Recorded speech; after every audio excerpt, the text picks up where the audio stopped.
নমস্কার। বাঙালিয়ানায় আজকের রেসিপি পুঁই শাক ডাঁটার চচ্চড়ি। কাতলা মাছের মাথা দিয়ে আজকের চচ্চড়িটা তৈরি করব। চলুন দেখে নিই কীভাবে আজকের এই চচ্চড়িটা রান্না করলাম। প্রথম একটা কড়াইয়ে রিফাইন তেল দিয়ে তেলটাকে বেশ ভালো করে গরম করে কাতলা মাছের অর্ধেকটা মাথা নিয়েছি, সেটা ভালো করে ধুয়ে লবণ হলুদ মাখিয়ে ভেজে তুলে নেব। আর এখানে অর্ধেকটা মাথা দিয়েছি, যেহেতু কাতলা মাছের মাথাটা অনেকটাই বড় ছিল, তাই আমি অর্ধেকটা দিয়ে আজকে রান্নাটা করব। কাতলা মাছের মাথাটা ভাজা হয়ে গেছে, আমি তুলে নিচ্ছি।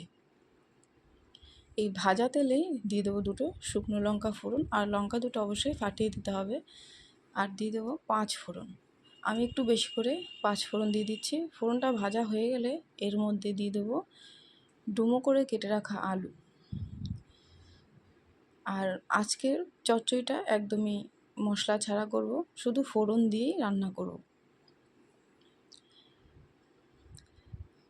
কেটে রাখা ডুমো করে আলুগুলো দিয়ে দিলাম, আর সঙ্গে আমি 3 থেকে 4টে রাঙা আলু কেটে দিয়ে দিয়েছি, তাতে চচ্চড়িটা খেতে আরও ভালো হবে।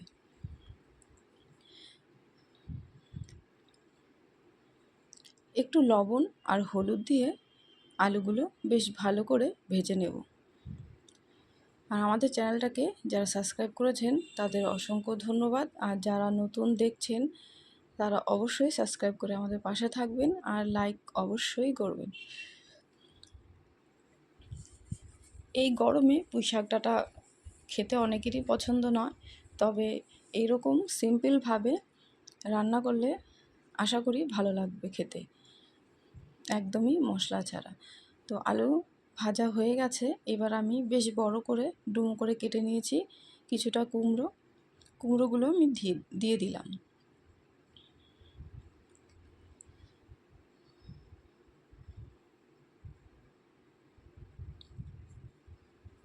বেশ ভালো করে নেড়ে চেড়ে কুমড়োগুলো আর আলু ভেজে নেব।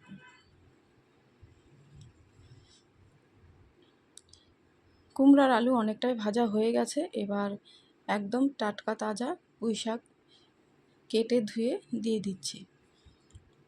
একদমই কচি পুঁই শাকের ডাঁটাগুলো দেখে আর লোভ সামলাতে পারলাম না, তাই আজকে পুঁই শাক ডাঁটা চচ্চড়ি রান্না করেই ফেললাম।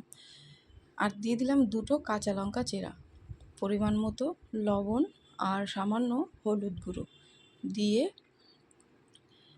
আবারও বেশ কিছুক্ষণ নাড়াচাড়া করে একটা ঢাকনা দিয়ে ঢেকে দিতে হবে।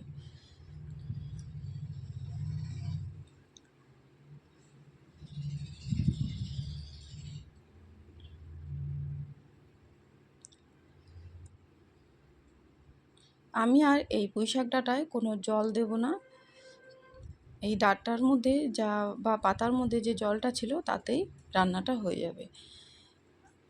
আর রান্নাটা একদম লো আঁচে করব, যাতে আলু কুমড়ো আর ডাঁটাটা ভালো সেদ্ধ হয়ে যায়। আর নিচে দিয়েও অনবরত নাড়াচাড়া করে যেতে হবে যাতে পুড়ে না যায়। অনেকটাই কিন্তু মজে গেছে তরকারিটা।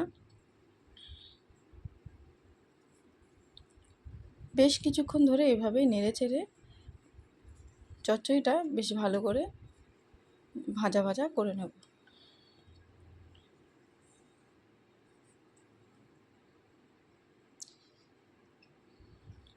এবার দিয়ে দিলাম 2 চামচ চিনি। চিনিটা একটু বেশি পরিমাণ দিলাম, একটু ডাঁটাগুলো মিষ্টি হলে বেশ চিবোতে ভালো লাগে, খেতেও ভালো লাগে। এবার দিয়ে দেবো কাতলা মাছের কাঁটাটা বা মাথা, দিয়ে ভালো করে নেড়ে চেড়ে মিশিয়ে নেব।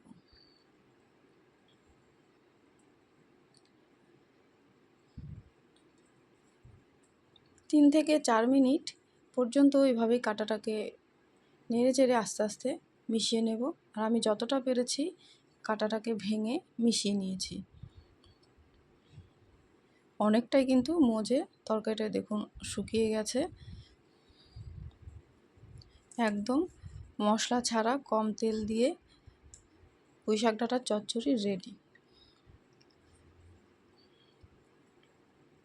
অবশ্যই এভাবে একবার রান্না করে খেয়ে দেখবেন, আশা করি ভালো লাগবে। একদম কমপ্লিট পুঁই শাক ডাঁটার চচ্চড়ি। তো আজকের ভিডিওটা কেমন হলো অবশ্যই কমেন্টে জানাবেন। আজকের ভিডিওটা এখানে শেষ করছি। সবাই ভালো থাকবেন, সুস্থ থাকবেন।